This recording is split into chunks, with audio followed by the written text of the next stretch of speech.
अस्सलाम वालेकुम, welcome to science with Maisa. Dear students, आज के इस वीडियो हम 9th क्लास की बायोलॉजी के 6 चैप्टर बायोमोलिक्यूल्स उसकी एक्सरसाइज के शॉर्ट क्वेश्चंस को देखने वाले हैं। आप लोगों ने अपने रजिस्टर में नोट कर लेने हैं या फिर अपने बुक पे निशान लगा लेने हैं। मैं इनके आंसर्स आपको बता देती हूँ। क्वेश्चन 1 है, what are the main functions of carbohydrates in the body.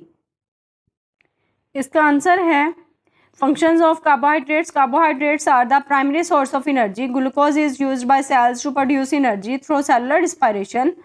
Dietary fiber contains undigestible carbohydrate cellulose.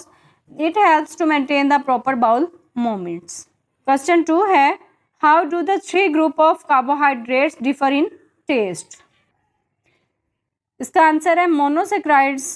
Simple sugars is a group of carbohydrate that has sweet taste. Disaccharides is a group of carbohydrate that has less sweet in taste, while polysaccharides is a group of carbohydrate that is tasteless. Next, third question है, name two common monosaccharides and two disaccharides. इसका answer है two common monosaccharides include ribose and glucose. Two common disaccharides include sucrose and maltose. Fourth question है, which monosaccharides make a sucrose molecule. इसका answer आएगा glucose and fructose. ये जो हैं ये दोनों मोनोसेक्राइड्स हैं ना, ग्लूकोज और फ्रुक्टोज, ये मिलकर सुक्रोज बनाते हैं। इसके आंसर में ये आ जाएगा। क्वेश्चन 5 है, give an example of a storage polysaccharide in plants. इसका आंसर है starch is a storage polysaccharide found in plants. It is composed of glucose units. Next 6th question है, define amino acid and draw its structure. इसके answer में आ जाएगी यहाँ से लेके amino acids are organic molecules that join in specific number and sequence to make proteins. ये इसकी डेफिनेशन आ जाएगी और ये वाला जो है अमाइनो एसिड का जनरल स्ट्रक्चर आ जाएगा। ये वाला इसका आंसर आ जाएगा। नेक्स्ट है, which are the basic components of lipids, draw their structure. 7th question, इसका आंसर आएगा basic components of lipids. Lipids are organic compounds that are insoluble in water but are soluble in organic solvents. Alcohol, ether, benzene, they are composed of glycerol and fatty acid.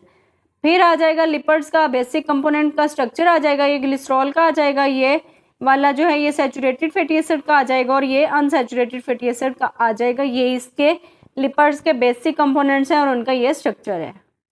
Next है 8th question, what are the types of RNA, write their functions. ये देखें, ये वाली there are 3 types of RNA. यहाँ से लेके इतना जो है ये वाले इसके शॉर्ट सारे फंक्शंस आ जाएंगे। ये 3 टाइप्स आ जाएंगे, messenger RNA, transfer RNA, ribosomal RNA, और ये साथ में इनके फंक्शंस दिए हुए। ये शॉर्ट क्वेश्चन 8 का आंसर है। लास्ट क्वेश्चन है, briefly describe the function of DNA. Short question जो 9th है, लास्ट क्वेश्चन, उसका आंसर ये आएगा, DNA carries the heredity information to the next generation। उम्मीद करती हूँ आपको अच्छी तरह समझ आ गया होगा। मज़ीद इंफॉर्मेटिव वीडियोस के लिए 9th और 10th क्लास के साइंस सब्जेक्ट्स के लेक्चर्स के लिए मेरे चैनल को ज़रूर सब्सक्राइब कीजिए। लाइक शेयर कमेंट करना मत भूलिएगा। अल्लाह हाफिज़।